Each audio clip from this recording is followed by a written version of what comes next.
हिंदुत्व की लड़ाई आप लड़ रहे हैं, जिसकी आप बात करते हैं कि हम हिंदुत्व की लड़ाई लड़ रहे हैं, क्या आपकी इस हिंदुत्व की लड़ाई में हमारे साथ में आपके नेताओं के बच्चे भी जाएंगे?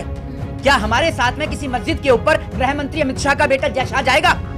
क्या पीयूष गोयल के बच्चे हमारे साथ जाएंगे? क्या अनुराग ठाकुर के बच्चे हमारे साथ जाएंगे? क्या राजनाथ सिंह का बेटा हमारे साथ जाएगा? गौतम अडानी का मामला जैसे ही सामने आया, उसके तुरंत बाद संभल की घटना का मामला आ जाता है। अरे संभल का और बांग्लादेश का डीएनए एक है, योगी आदित्यनाथ कह रहे हैं। मैं आपसे ये कह रहा हूँ, क्या योगी आदित्यनाथ डॉक्टर हैं जो सबके डीएनए बता देते हैं? और तो ये समझ में नहीं आता कि इनको रात को सपने में ये पता चल जाता है कि कौन सी मस्जिद के नीचे मंदिर है, लेकिन क्या किसी के सपने में ये नहीं आया कि वो 350 किलो RDX और जेलेटिन कहाँ से आया पुलवामा में? वो किसी के सपने में नहीं आ रहा। सारे पाकिस्तानी कारतूस हैं। अगर पाकिस्तानी कारतूस अगर इंडिया में आ रहे हैं तो इस देश का गृह मंत्रालय क्या कर रहा है? 16 पर्ची ढप खेल रहा है या राजा मंत्री चोर सिपाही खेल रहा है? क्या कर रहा है इस देश का गृह मंत्रालय? है क्या कर रहे हैं अमित शाह जी? जब आप मुझे एक बात बताइए, ये मंदिर मस्जिद किस लिए कर रखा है? मंदिर मस्जिद सिर्फ इसलिए कर रखा है ताकि आपका ध्यान एक्चुअल चीज की ओर तो जाए ना, शिक्षा की ओर, महंगाई की ओर, बेरोजगारी की ओर आपका ध्यान जाए ना। तो देखिए, एक चीज मैं आज आपको बता दूं, आज अपनी आंखों के आगे हम इस भारत को जलते हुए देख रहे हैं। चाहे भारत का संभल हो, चाहे फिर वो भारत का आपका बहराइच हो, चाहे फिर वो आपके भारत का मणिपुर हो, जगह जगह भारत जल रहा है और भारत को आज हम जलते हुए अपनी आंखों से देख रहे हैं। और इस भारत को जो जलवा रहा है कोई और नहीं, इस देश के राजनेता हैं।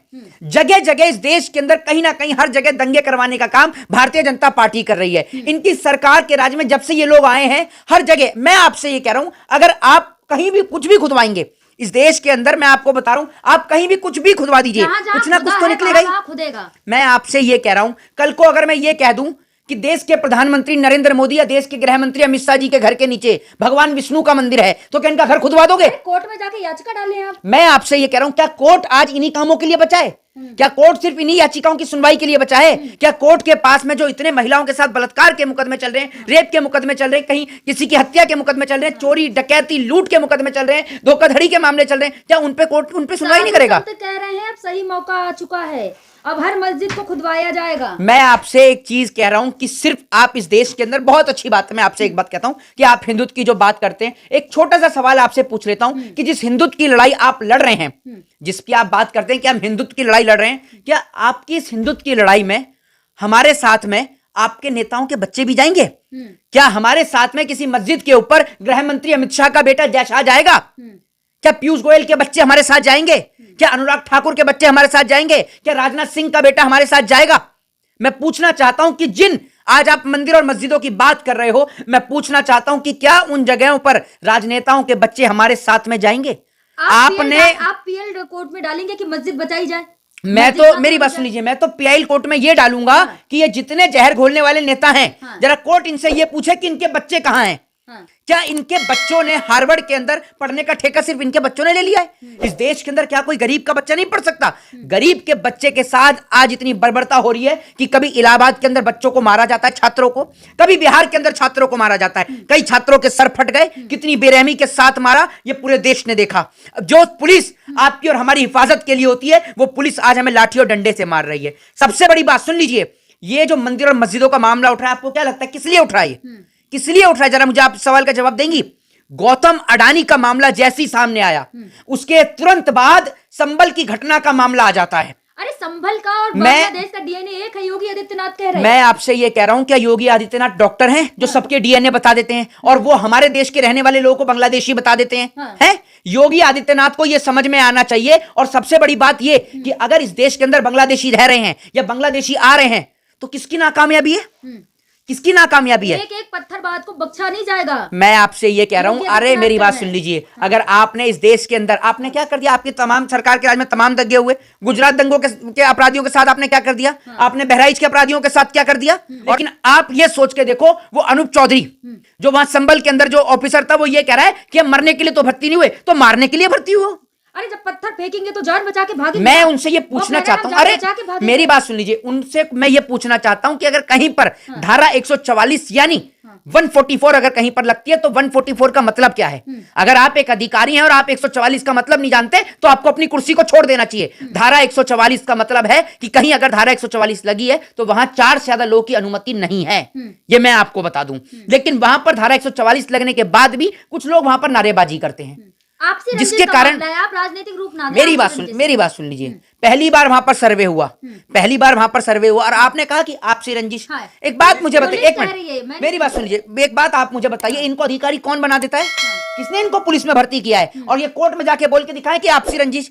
आपसी रंजिश में पूरा गांव पत्थर बरसा देगा है?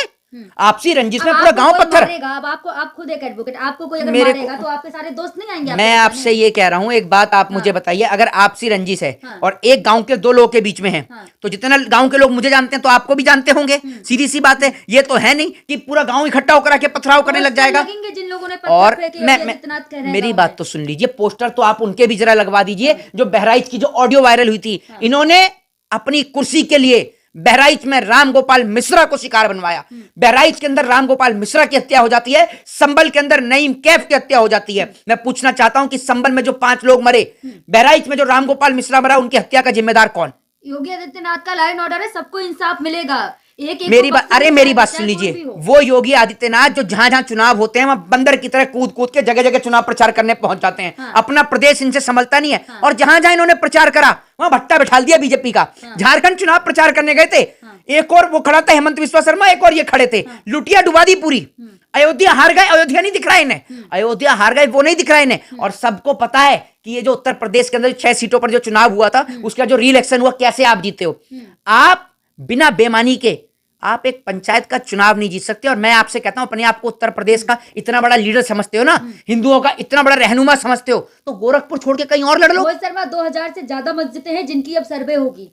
मैं आपसे ये कह रहा हूं, जब सरकार के पास देश में कोई काम नहीं बचता, मैं आपको बता दूं, कल मैंने बहुत छोटी सी चीज पर एडवोकेट के साथ एक पंडित भी है ना, मेरी बात सुन लीजिए कि मंदिर बने। मेरी बात सुन लीजिए, मैं आपको बताता हूं, कल मैं एक चीज पर बहुत गहन चिंतन करा और मैंने सोचा कि आखिर हिंदू और मुसलमान पर, मंदिर और मस्जिद के झगड़े पर कैसे अंकुश लगाया जाए। तो मेरे को एक चीज समझ में आ गई कि इस देश के हिंदुओं को भगवत गीता का ज्ञान दे दो और इस देश के मुसलमानों को कुरान का ज्ञान दे दो। ये दोनों ही आपस में लड़ने बंद हो जाएंगे। और जितने लोग आपको मंदिर के लिए आएंगे या मस्जिद के लिए आएंगे, इनके किसी के भी पास आप माइक लगा के सिर्फ इतना सा पूछ लीजिएगा कि प्रभु श्री राम का पूरा नाम क्या है, उनकी माता जी का नाम क्या है। गणेश जी है सीढ़ियों में, कहा जा रहा है दिल्ली की जामा मस्जिद की भी अब सर्वे होगी क्योंकि सीढ़ियों में गणेश जी हैं। मेरे को तो ये समझ में नहीं आता कि इनको रात को सपने में ये पता चल जाता है कि कौन सी मस्जिद के नीचे मंदिर है। हाँ। लेकिन क्या किसी के सपने में ये नहीं आया कि वो 350 किलो RDX और जेलेटिन कहां से आया पुलवामा में? वो किसी के सपने में नहीं आ रहा। वो बता तो दो कहां से निकला, कौन सी जमीन प्रकट करके निकला जो हमारे देश के जवानों को शहीद कर गया। तो रहे जहां जहां खुदा है वहां वहां खुदेगा। तो खुद तो आपने पूरा देश दिया। मैं आपको बताता हूं, इनकी बहुत अच्छी प्लानिंग है। और इस देश का पढ़ा लिखा नौजवान या इस देश का वो व्यक्ति जो अशिक्षित है, दोनों ही लोगों को मैं एक बात कहना चाहता हूं कि आपको आज ये समझना चाहिए कि आपको सिर्फ बलि का बकरा बनाया जा रहा है। मेरी बात सुन लीजिए, मैं आपसे ये कह रहा हूं, अगर अजमेर की दरगाह, एक बात आप मुझे बताइए, राजनाथ सिंह क्या करने जाते हैं अगर अजमेर की दरगाह पे शिवलिंग है तो चादर क्यों चढ़ा रहे हैं? मोदी जी वहां चादर क्यों चढ़ा रहे हैं? पता चल गया ना आपको? अरे सुन तो लीजिए मेरी बात, मोदी जी क्यों चादर चढ़ाने जा रहे हैं? विष्णु गुप्ता को पता चल गया ना अब वहां शिवलिंग है। मेरी बात सुन लीजिए, विष्णु गुप्ता जी को अगर इतना ही पता, अगर थोड़ा सा और खोद दोगे तो मुगलों का इतिहास निकल कर आ जाएगा, ये ब्रिटिश काल की और चीजें निकल के आ जाएंगी, सारी चीजें खोद दो ना। तो दरगाह बचाने जाएंगे। मैं आपसे ये कहता हूं, मैं इंसानियत और मानवता को बचाने जाऊंगा। भगवान श्री कृष्ण ने भगवत गीता में कहा है, नर ही नारायण है। एक बात आप मुझे बताइए, एक व्यक्ति, एक बच्चा जब दुनिया में आता है, अगर उसके सर पर टोपी लगा दो तो वो मुसलमान का बच्चा हो जाता है, माथे पर तिलक लगा दो तो वो हिंदू का बच्चा हो जाता है। मैं आपसे ये पूछना चाहता हूं कि इन मंदिर और मस्जिदों की लड़ाई में आखिर हासिल क्या होगा? अरे तो पत्थर जितने भी लोगों ने फेंके सारे मुस्लिम थे, आपने देखा नहीं? मैं आपसे ये कह रहा हूं, पहली बात, अरे पहली मेरी बात सुन लीजिए, जी न्यूज कितना अच्छा चैनल है वो सबको पता है। ठीक है, इस देश का सबसे बिकाऊ और गोदी मीडिया का चैनल सिर्फ वही है। समझ रहे हो? उनको ये समझ में आ गया, उनको ये पता चल गया कि ये पाकिस्तानी कारतूस हैं। उनसे कोई ये पूछे जो बता रहे हैं पाकिस्तानी कारतूस हैं, अगर पाकिस्तानी कारतूस अगर इंडिया में आ रहे हैं तो इस देश का गृह मंत्रालय क्या कर रहा है? 16 प्रतिढब खेल रहा है या राजा मंत्री चोर सिपाही खेल रहा है? क्या कर रहा है इस देश का गृह मंत्रालय? है क्या कर रहे हैं अमित शाह जी? जब इस देश के गृह मंत्रालय से यह नहीं पता चलता गृह मंत्रालय को कि बांग्लादेशी कहां से घुस रहे हैं और पाकिस्तानी कारतूस इंडिया में आ रहे हैं, और जिनकी आप बात कर रहे हैं लॉ एंड ऑर्डर, जब उनको यह नहीं पता योगी जी को कि भैया आपकी सरकार के राज्य में कहां से आ गए पाकिस्तानी कारतूस यूपी में, बताइए ना। है तो मैं आपको बता रहा हूं, वो तो पाकिस्तानी कारतूस है, पाकिस्तानी खुद उठ के आ गए वहां पर उत्तर प्रदेश में, तो वो नहीं दिख रहा बाबा को, क्योंकि बाबा तो कंगना रनावत की फिल्म देखते हैं और उन्हीं को देखने में व्यस्त होंगे। क्या पुष्पा का ट्रेलर वेलर देखने भी चले गए क्या बाबा? तभी क्या पता वो पाकिस्तानी कारतूस कहीं घुस गया हो। तो ये नेता इस देश के अंदर ऐसे लोग हैं जिन पर कोई तथ्य, कोई तर्क वाली कोई बात नहीं है। और मैं आपको बता दूं, मेरी बात सुन लीजिए, हाथरस की घटना इस देश में हुई, पूरे देश में किसी को नहीं पता कि क्या इंसाफ मिला बेटी को। सुनते जाइएगा, मेरे से आराम से सुनिएगा। इस देश के अंदर 350 किलो आरडीएक्स जेलेटिन आया, आज तक पता नहीं चला कहां से आया, कैसे आया, किसके राज में आया, कैसे आया, किसी को नहीं पता। जवान शहीद हुए, किसी को नहीं पता चला। गौतम अडानी का कितना बड़ा मुद्दा था, आज सारा ढक गया ना पर्दे की आड़ में। सिर्फ इस वजह से ढक गया, संभल की घटना के पीछे। और ये मंदिर मस्जिद किस लिए कर रखा है?